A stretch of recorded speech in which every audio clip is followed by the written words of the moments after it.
Hi guys, Ty Lord here with my monthly pickup video.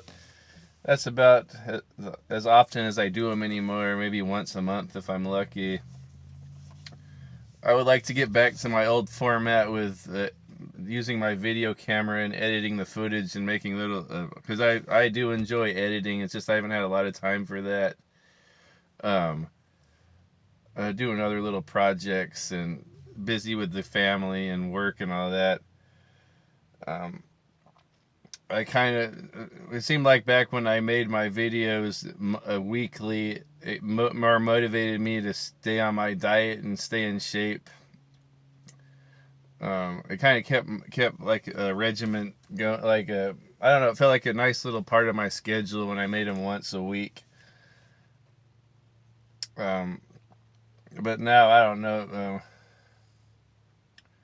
Just been worn out from work. I don't know if I've been getting allergies or whatever, but haven't felt like my usual energetic self.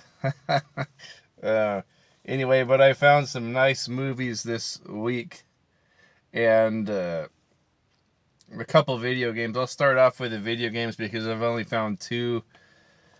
Um, so I already had this, but Bioshock Infinite for PS3, 95 cents. So I couldn't pass that up. I don't know if it's worth any more than that, but it's a fantastic game. So I'll probably find a home for this or trade it off. I don't know. Really great game. This is probably my favorite in the series. I played this game so many times. Um, the little world they built here is really unsettling and really cool at the same time.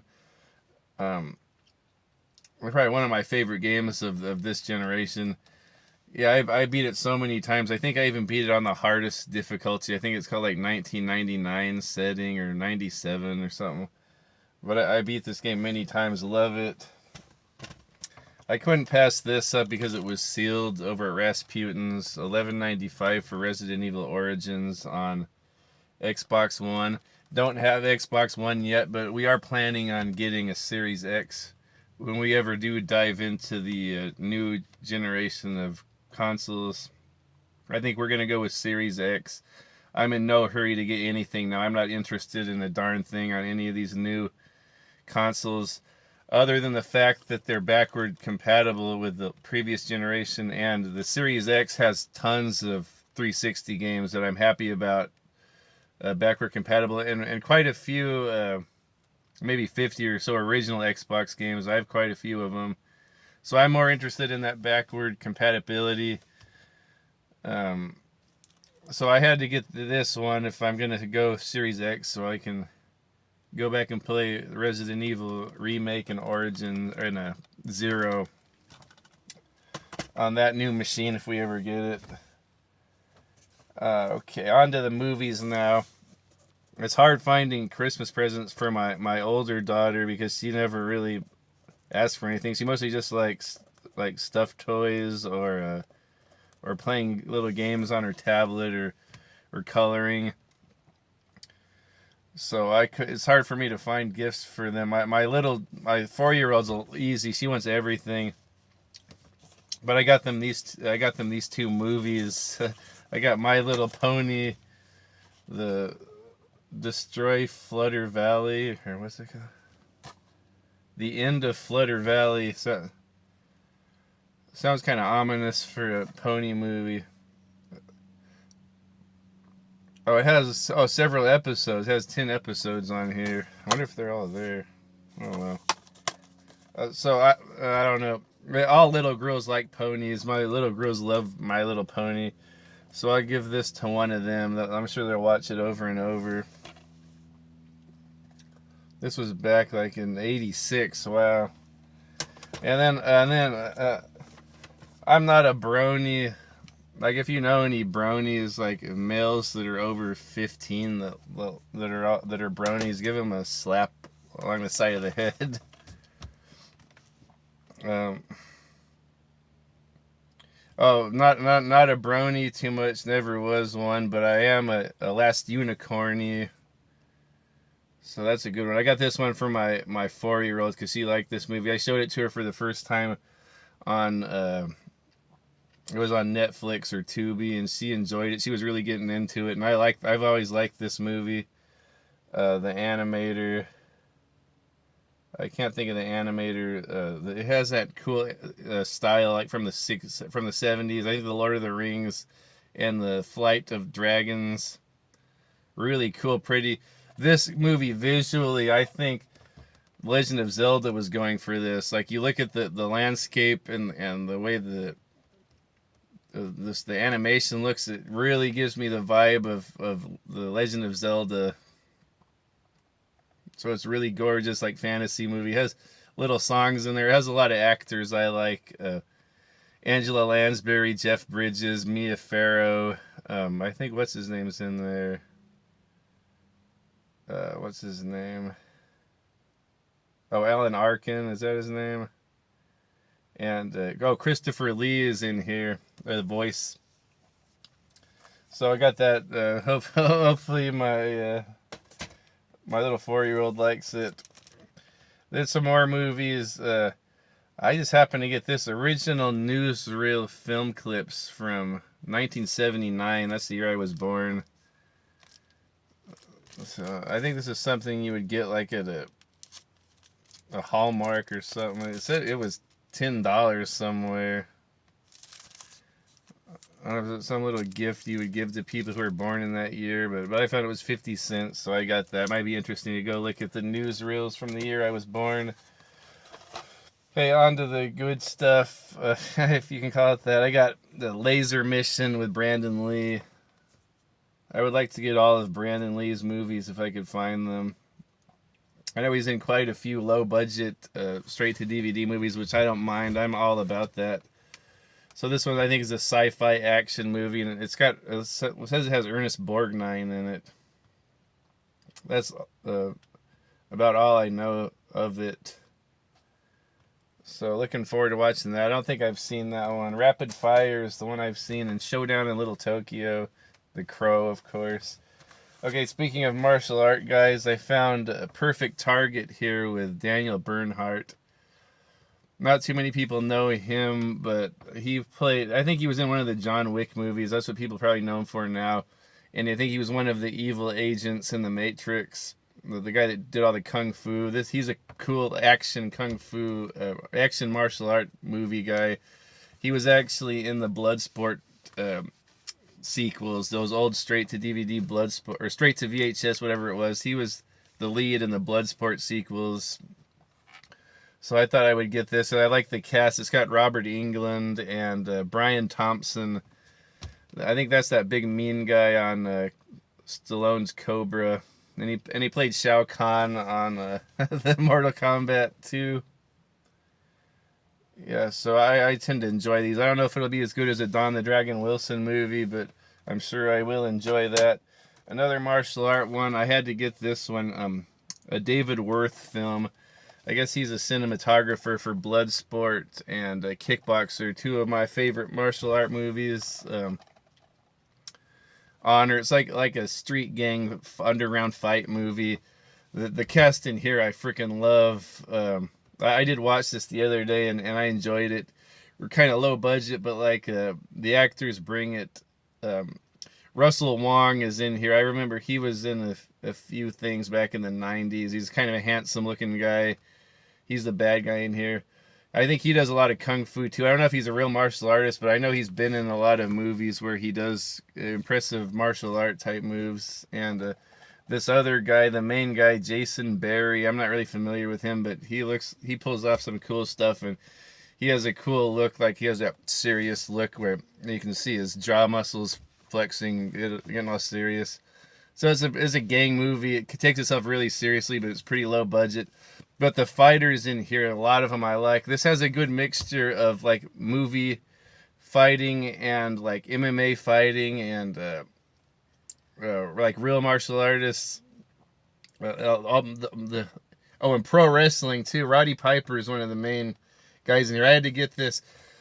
So check it out. Roddy Piper is in this, and Don the Predator Fry, the MMA fighter. And Roddy Piper actually fights with Don Fry at the end. I don't think Don Fry was in the United States in pro wrestling too much, but you get to see Don Fry fight with Roddy Piper in this at the end. So those are my two favorite like wrestler movie guys. Not only that, Masa Fanaki's in here from the Pancrase. He's like a pro wrestler judo guy.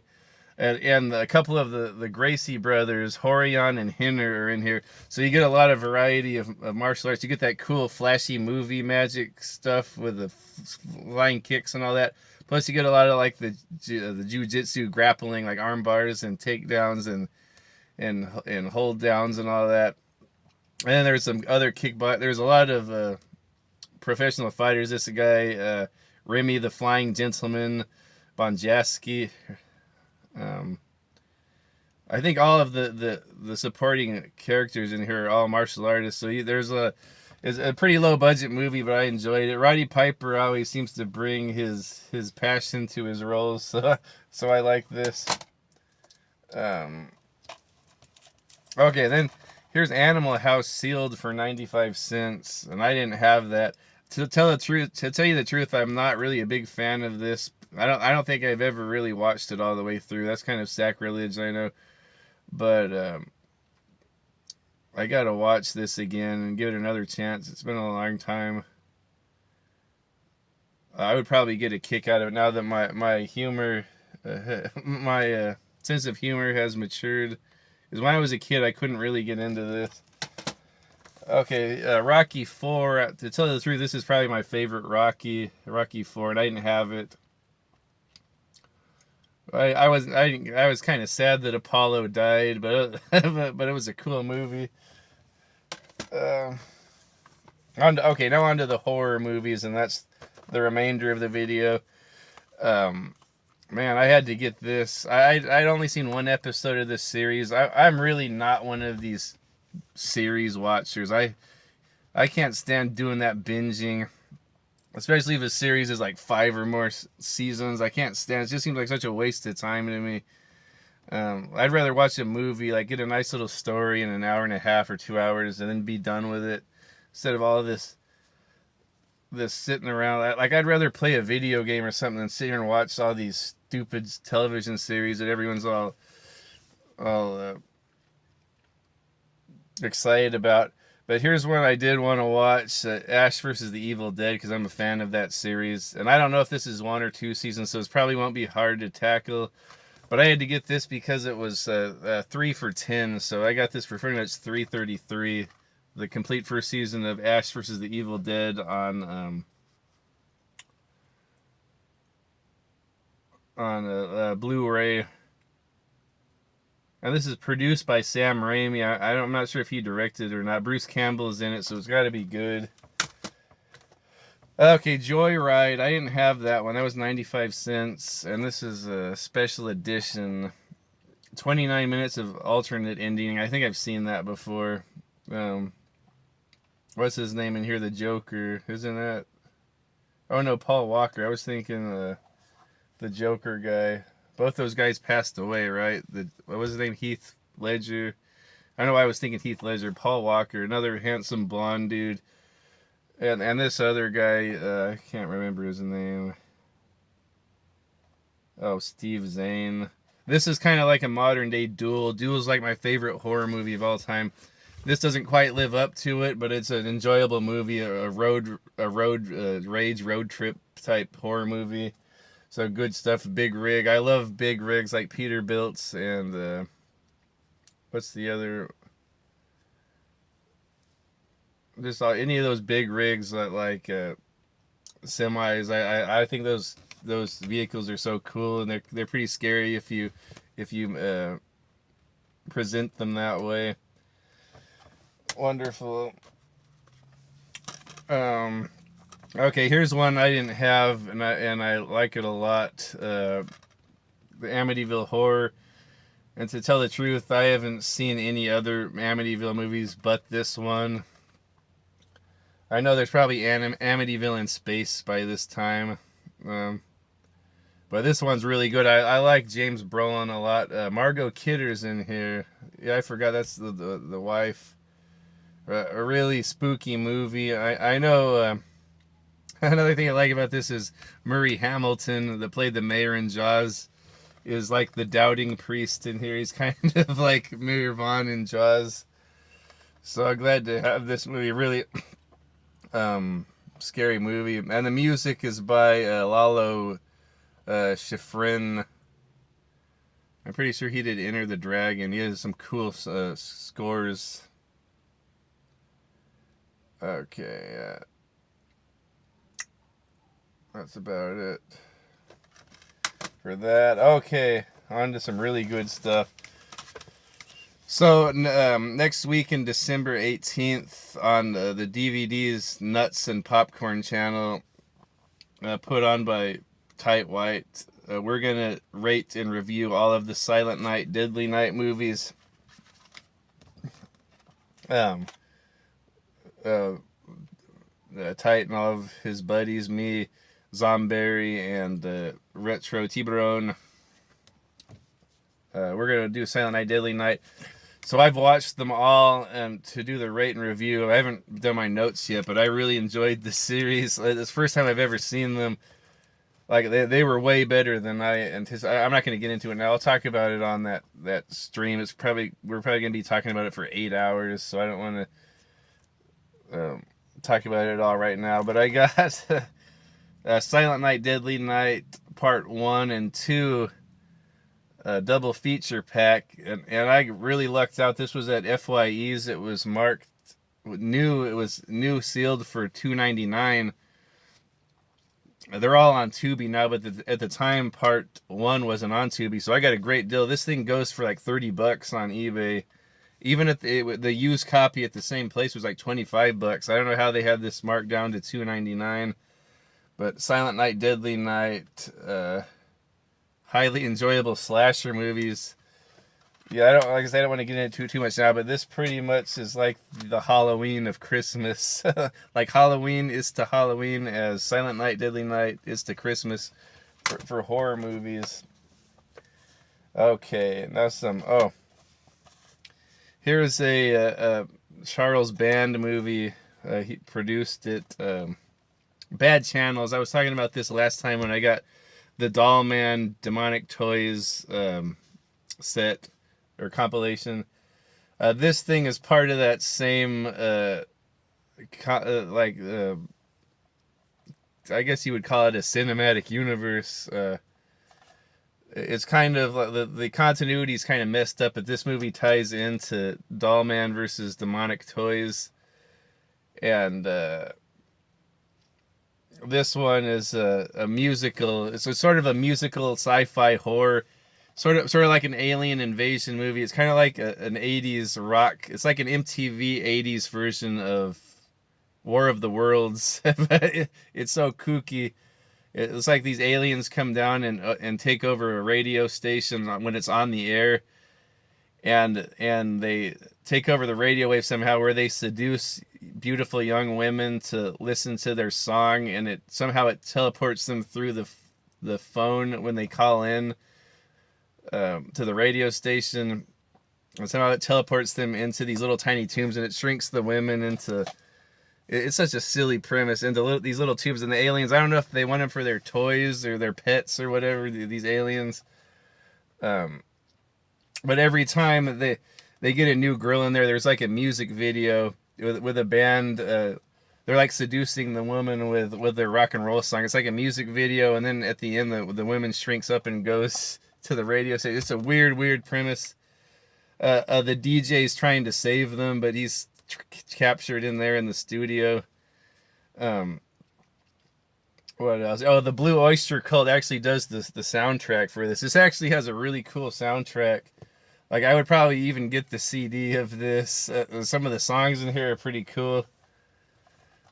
So I got Bad Channels finally. Oh, and then the last thing here, my buddy Mario, Retro Tiburon, sent me because he didn't care for any of these, so we did a little trade. He sent me Pumpkinhead 3 and 4 because I enjoyed 4 especially. I didn't really care too much for 3. I know Tight White's all over this stupid thing, but maybe I should rewatch it. But highly enjoyed the Pumpkinhead series. If you've never seen it, watch all 4 of them. I would say 2 is probably my favorite of the bunch, but 1 is a classic, and then these are just there. But this last one's highly enjoyable. It's like a Hatfields and McCoys. In this Hatfield and McCoy universe, this Pumpkinhead shows up, so you can see all the type of revenge going on, like the hatred between the 2 families. And okay, so that's about it for pickups. Guys, let me know if anything there you like, or tell me about it, or tell me what movies you've picked up, or give me recommendations. Most of this stuff is on Tubi. I can't toot Tubi's horn enough. What a great streaming app that is. So many free movies. There are a lot of ads, but it just kind of takes you back to the day when you had to watch movies on TV. But the selection is so good, especially with like old cult classics. Even though I still prefer the hard copy, but yeah, you got to check out Tubi. Okay, later, guys.